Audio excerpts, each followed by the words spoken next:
Michael from Slovakia asks the following questions.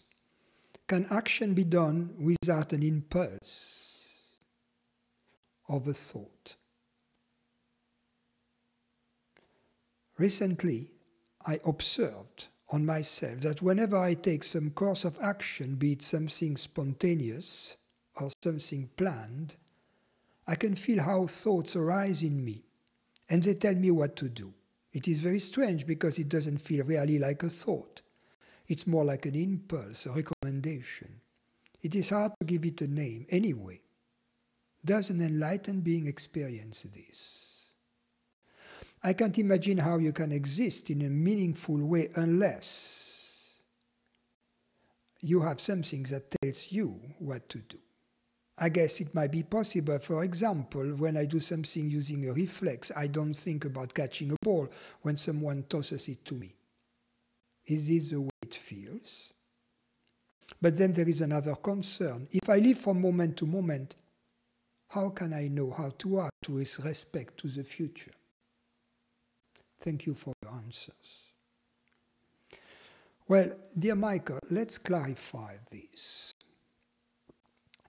We have to make a distinction between true spontaneous action and instantaneous reaction. If someone tosses a ball at me, that's a reflex. It's an instantaneous reaction. It is triggered by the body, or sometimes it may also come from ignorance. If someone tells me you are stupid, and if I punch this guy in the face, my action truly comes from ignorance. Sometimes instantaneous action comes from wisdom. If a car is rushing at me, I jump for the safety of the sidewalk.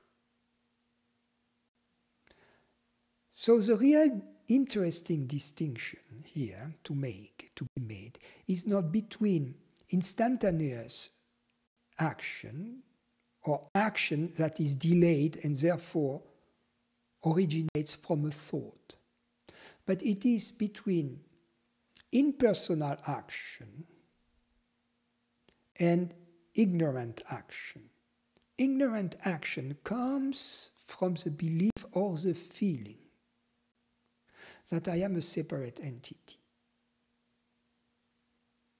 If someone tells me you are stupid, the thought comes, how did he dare say that to me? Me, but me in this thought is the little me, the person, the human being. Therefore, the action that will follow from this thought, although it is generated by a thought, will be ignorant. And therefore will lead to more ignorance and to more misery. Now, if I take an action just for practical purposes, like filling up the tank of my car, this action doesn't come from ignorance, although it comes from the thought, oh, I am low on fuel. I should stop by at the next station and for refueling. Spontaneous action or impersonal action can come also through a thought which is a loving thought. I have to help this friend in need. I have to caress my child, my loved one. Or it can come from the sense of beauty. How we live, what kind of place we live in, what kind of friends we surround ourselves with, what kind of books we read, what kind of movies we watch. Well, we don't need to be 100% in beauty. You know, it may be too perfect. But at least 90% is a good It's a good mix. So, the distinction between a spontaneous action and a personal action or ignorant action is what kind of thought it originates from. Not whether it originates from a thought or not, but what kind of thought does it originate from. If it is a thought that is tainted with ignorance, with a belief that I am a separate entity, then this action will lead to more misery.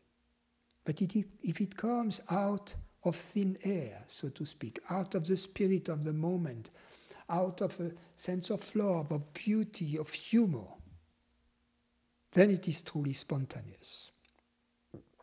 Then it will perpetuate happiness and it will contribute to happiness around us.